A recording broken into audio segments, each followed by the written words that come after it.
يا سلام، بحب انا اقول الباب ده، اعشق باب الادب بين العلماء. الشيخ الألباني رحمه الله، الشيخ ابن باز رحمه الله، والشيخ ابن عثيمين رحمه الله. تصور لما الثلاثة دول يجتمعوا في مكان، انت معايا؟ ما يجتمعوا في مكان، يا الله. وكان في موسم حج، اخر سنة حج فيها الشيخ الألباني، امير الجلسة الشيخ ابن باز.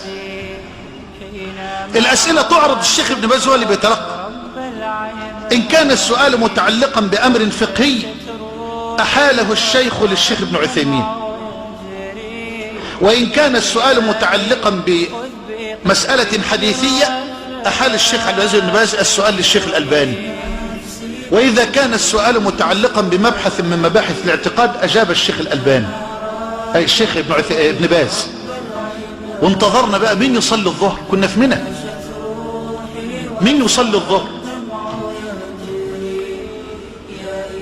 وإذ بالشيخ عبد العزيز رحمه الله، خلي بالكم يا شباب، يقول للشيخ الألباني تقدم يا أبا عبد الرحمن صل بنا أنت إمامنا. قال لا لا لا أنت شيخنا. الألباني بيقول للشيخ ابن باز لا لا أنت شيخنا، أنت شيخنا. قال لا لا كلنا في القرآن سواء وأنت أعلمنا بحديث رسول الله. تقدم يا أبا عبد الرحمن. الله.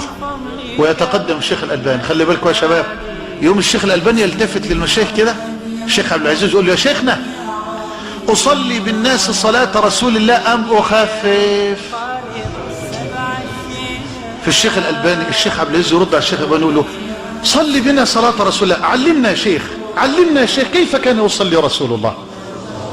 شايف الأدب؟ ابن باز بيقول للألباني علمنا يا شيخ. هو ده الأدب يا أخوانا بالعلماء، هي دي أخلاق العلماء.